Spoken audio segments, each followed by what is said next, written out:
إذاعة إرنا تأتيكم برامجنا في أيام الاثنين والأربعاء والجمعة من كل أسبوع على نفس هذا التوقيت على الموجة القصيرة بطول 25 متر. كما يمكنكم متابعة بثنا على القمر الصناعي نايل سات على التردد 11678 على الاستقطاب الرأسي. إذاعة إرنا الدولية إذاعة إريترية مستقلة يشرف عليها صحفيون إريتريون مستقلون، ويأتيكم بثها من باريس. مستمعي الكرام، طبتم وطابت أوقاتكم أينما كنتم وحيثما يوصلكم بثنا لهذا اليوم الأربعاء الموافق 15 من يناير عام 2025. كما هي عادتنا دائما وأبدا مستمعي الكرام، نستهل البرنامج العربي بنشرة الأخبار، ثم بعد ذلك تتابعون حلقة جديدة ضمن برنامج تعليق على حدث بعنوان دلائل ومؤشرات زيارة الرئيس الصومالي إلى أديس أبابا بعد عام من القطيعة بين البلدين بسبب أزمة مذكرة التفاهم. وقتا طيبا نرجوه لكم مستمعي الكرام مع متابعة فقرات برامجنا لهذا اليوم.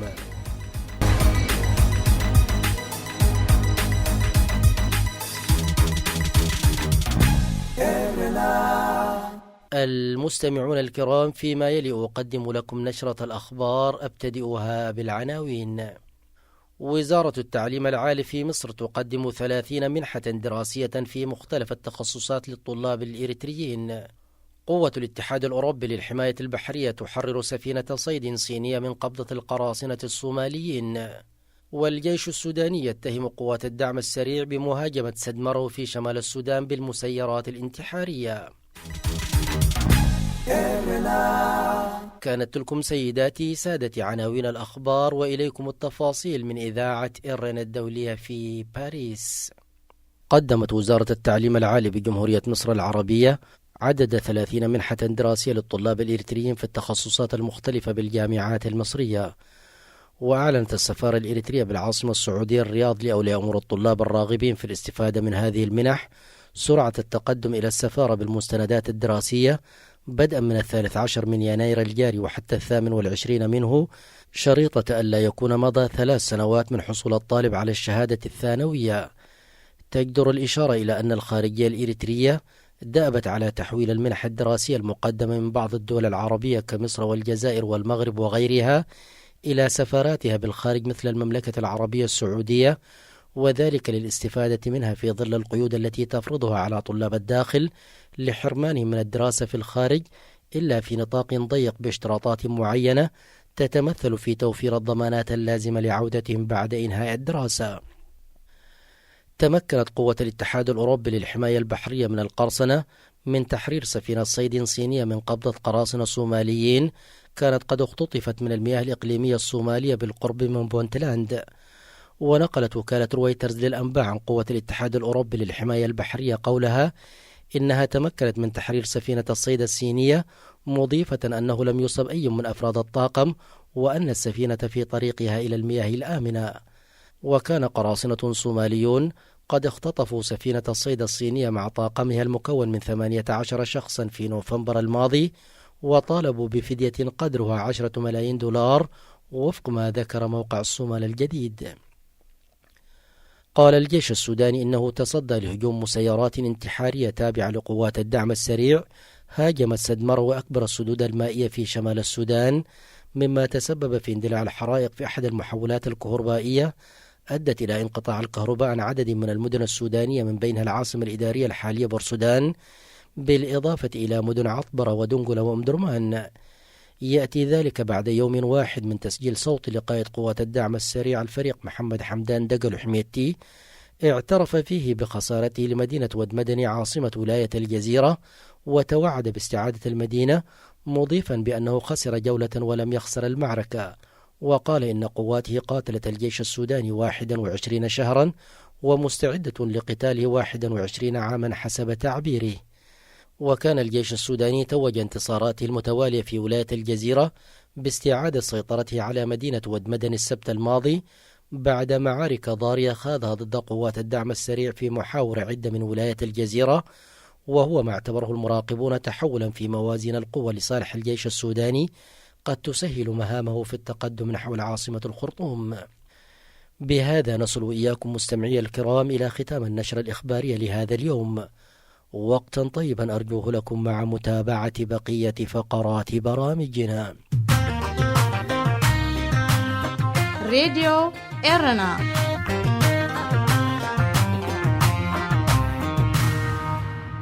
مستمعي الكرام ومستمعات الكريمات، كما أشرنا في بداية البرنامج، تتابعون فيما يلي حلقة جديدة ضمن برنامج تعليق على حدث بعنوان دلائل ومؤشرات زيارة الرئيس الصومالي إلى أديس أبابا بعد عام من القطيعة بين البلدين بسبب أزمة مذكرة التفاهم. نتابع. إذاعة إيرينا، صوت مستقل لإريتريا. أهلا بكم مجددا مستمعي الكرام ومستمعات الكريمات إلى حلقة اليوم من برنامج تعليق على حدث، والذي نتناول فيه اليوم دلائل ومؤشرات الزيارة الأولى للرئيس الصومالي حسن شيخ محمود إلى العاصمة الأثيوبية أديس أبابا بعد شهر من توقيع الاتفاقية بين البلدين في العاصمة التركية أنقرة برعاية الرئيس التركي رجب طيب أردوغان. فقد تابعنا جميعا السبت الماضي وصول الرئيس الصومالي حسن شيخ محمود إلى العاصمة الأثيوبية أديس أبابا والاستقبال الرسمي الذي حظي به من قبل رئيس الوزراء الأثيوبي أبي أحمد.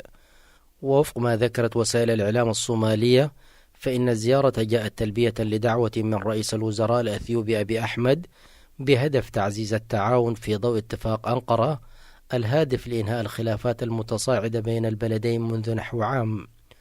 وعقب اللقاء صدر بيان مشترك من الحكومتين الأثيوبية والصومالية تضمن ترحيب رئيس الوزراء الأثيوبي بزيارة العمل التي قام بها الرئيس الصومالي.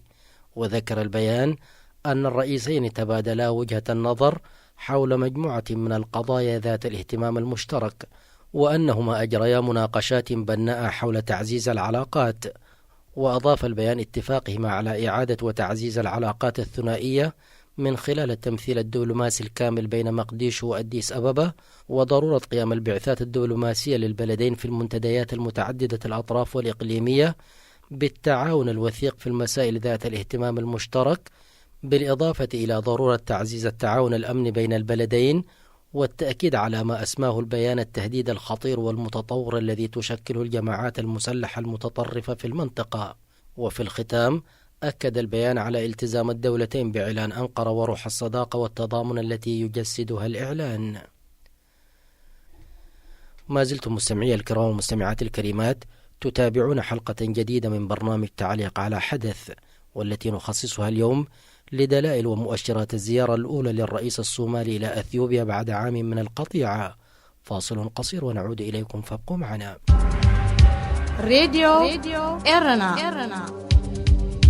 راديو إيرنا كاب كتما باريس محلالة لإرتارن غازيتنياتا زدالو نتا راديو.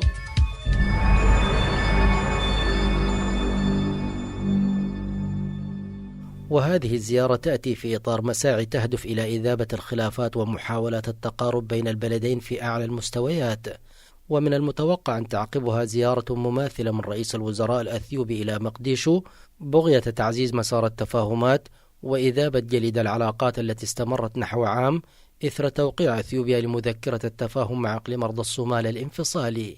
كما أن الزيارة تأتي عقب أسبوع فقط من زيارة قامت بها وزيرة الدفاع الأثيوبية عائشة موسى إلى الصومال، التقت خلالها بنظيرها عبد القادر محمد نور، وهي الزيارة التي أعلنت فيها مقديشو دراستها طلبا أثيوبيا لإعادة النظر في المشاركة بالبعثة الإفريقية الجديدة المقرر لها مطلع العام الحالي بعد أشهر من رفض صومالي نظرا للخلافات بشأن المذكرة. وسبقت هي كذلك بزيارة وفد صومالي برئاسة وزير الدولة للشؤون الخارجية علي بلعد إلى أديس أبابا الشهر الماضي بهدف متابعة تنفيذ اتفاق أنقرة وتعزيز العلاقات. ووفق ما أفادت وكالة الأنباء الصومالية السبت، فإن الزيارة تأتي عقب اتفاق أنقرة الذي توصل إليه البلدان أخيرا في تركيا، وتعكس مواصلة تعزيز العلاقات الثنائية بين البلدين. وتعهد الاتفاق الذي رعته تركيا الشهر الماضي بين الصومال وأثيوبيا بإنهاء الخلاف والذهاب لمحادثات في نهاية فبراير المقبل بهدف التوصل إلى اتفاق نهائي في غضون 4 أشهر برعاية تركيا، في ظل رفض مقديشو توقيع الحكومة الأثيوبية في يناير كانون الثاني 2024 اتفاقا مبدئيا مع إقليم أرض الصومال الانفصالي تحصل بموجبه أديس أبابا على منفذ بحري يتضمن ميناء تجاريا وقاعدة عسكرية في منطقة بربرة لمدة 50 عاما مقابل اعتراف أثيوبيا بأرض الصومال دولة مستقلة. وكانت أزمة العلاقات بين البلدين قد وصلت إلى ذروتها قبل 11 من ديسمبر الماضي نتيجة التصلب في المواقف، ولا سيما الجانب الصومالي الذي كان يشترط انسحاب أثيوبيا من مذكرة التفاهم لقبول الحوار معها، بل إنها ذهبت إلى أبعد من ذلك حينما رفضت مشاركة أثيوبيا في قوات دعم الاستقرار في الصومال التي تخلف قوات حفظ السلام التابعة للاتحاد الإفريقي، والتي انتهت مهامها مع نهاية الشهر الماضي. لكنه بحسب ما يرى المحللون فإن التحديات الداخلية التي يمر بها البلدان كانت كفيلة بتهدئة الاحتقان وتقديم بعض من المرونة في المواقف. فالصومال لا زال يعاني في ظل الهجمات المتكررة لحركة الشباب، كما أنه يواجه ضغوطا اقتصادية نتيجة الجفاف الذي يضرب المنطقة، حيث يعتمد نحو 8 مليون نسمة على المساعدات الإنسانية، وهذه المساعدات هي الأخرى تتطلب استقرارا وتعاونا من محيطها الإقليمي. إضافة إلى ذلك تواجه الصومال تحديات وتصدعات داخلية متجددة، كان آخرها الأزمة بين مقديشو وإقليم جوبالاند على خلفية قيام الأخيرة بالانتخابات الرئاسية في الإقليم على نظام الانتخابات القديم الذي استبدلته مقديشو بنظام الاقتراع المباشر الذي سيطبق في الانتخابات المقبلة عام 2026. في المقابل نظام أبي أحمد في أثيوبيا لا يعتبر أفضل حال من الصومال، حيث يواجه هو الآخر تحديات جمة تتمثل في توحيد الجبهة الداخلية والخلافات التي تعصف بالمناطق الأثيوبية، خصوصا المواجهات مع ميليشيا فانو في إقليم الأمهرة، وأيضا الاضطرابات في إقليم الصومال الأثيوبي التي تعتبر قنبلة موقوتة يمكن إشعال فتيلها مع وجود أدنى سبب محفز لها، بالإضافة إلى الأوضاع في إقليم الأورمو. كما أن أزمة سد النهضة مع مصر والسودان تشكل واحدة من التهديدات الكبرى لأثيوبيا، لا سيما في ظل وجود قوات مصرية لأول مرة على تخوم الحدود الأثيوبية. وأخيرا التركة الثقيلة للحرب في إقليم التجراي وتداعياتها في ملف حقوق الإنسان التي رسمت عن أبي أحمد صورة مغايرة عن صورة العام 2019 عند حصوله على جائزة نوبل للسلام، فكل ذلك يلقي بثقله على تحديات المرحلة. ولذلك فإن القبول بتوقيع اتفاق إعلان أنقرة كان طوق النجاة من الغوص في وحل المغامرة في المجهول الذي قد تكون عواقبه وخيمة على الدولتين وربما الإقليم. ما زلتم مستمعي الكرام ومستمعات الكريمات تتابعون حلقة جديدة من برنامج تعليق على حدث، والتي نخصصها اليوم لدلائل ومؤشرات الزيارة الأولى للرئيس الصومالي إلى أثيوبيا بعد عام من القطيعة. فاصل قصير ونعود إليكم، فابقوا معنا. هذه إذاعة إرنا. وعن زيارة الرئيس الصومالي إلى أثيوبيا من حيث الأثر في علاقة البلدين والتوقيت والتزامن مع اجتماع اللجنة الوزارية لمصر والصومال وإريتريا، استطلعت صحيفة الشرق الأوسط السعودية آراء بعض المحللين جاءت على النحو التالي: يعتقد المحلل المتخصص في الشؤون الإفريقية الدكتور علي محمود كلني إلى أن الزيارة تظهر أن البلدين أصبحا أقرب من ذي قبل، وأن الخلافات خفت وتيرتها بينهما إلى حد بعيد، وأنهما يبحثان الآن في حل دائم، وأن اتفاقية أنقرة يبدو أنها ما زالت فعالة. ويرى أيضا أنها انتقال من مستوى متوسط إلى أعلى بزيارة الرئيس الصومالي، مرجحا أن ترى مقديشو قريبا وفدا أثيوبيا مماثلا يقوده أبي أحمد، بما يؤدي في النهاية إلى اتفاق وحل بشأن الخلافات يبدو أنه سيكون مؤقتا وغير نهائي. كما يرى المحلل السياسي في الشؤون الإفريقية عبد الناصر الحاج بأن توقيت الزيارة يحمل عقدا تشاوريا مع أبي أحمد بغرض تلطيف الأجواء المشحونة بينهما بعد مناوشات عسكرية شنها جنود أثيوبيون موجودون في الصومال الشهر الماضي على القوات الصومالية المتمركزة في قاعدة بولاية جوبالاند، دون أن ينفصل ذلك عن طلب أثيوبيا المشاركة في البعثة الإفريقية الجديدة. وترجح تلك التطورات أن تكون أنقرة ضاعفت من جهودها في إنقاذ الاتفاق وعدم جاهزية مقديشو في الدخول بمواجهات حاليا مع أثيوبيا، وفق ما يرى عبد الناصر الحاج الذي لا يستبعد أن يقوم رئيس الوزراء الأثيوبي بزيارة مماثلة إلى مقديشو لمنح الاتفاقية كامل الشعور بالالتزام والثقة والمسؤولية من الجانب الأثيوبي. وتأتي زيارة حسن شيخ محمود لأديس أبابا متزامنة مع عقد الاجتماع الأول للجنة الوزارية بين وزراء خارجية مصر بدر عبد العاطي والصومال أحمد معلم فقي وإريتريا عثمان صالح بالقاهرة السبت الماضي بهدف تعزيز التعاون الإقليمي ودعم الأمن والاستقرار بالقرن الإفريقي وفق البيان الصحفي للخارجية المصرية. وحمل وزير الخارجية المصري بدر عبد العاطي في مؤتمر صحفي مع نظيريه الصومالي والإريتري رسالة غير مباشرة لأثيوبيا قائلا إنه تم التأكيد خلال الاجتماع على أن أمن البحر الأحمر مرهون بإرادة الدول المشاطئة فقط، ولا يمكن على الإطلاق قبول أي وجود لأي دولة غير مشاطئة به سواء بوجود عسكري أو بحري.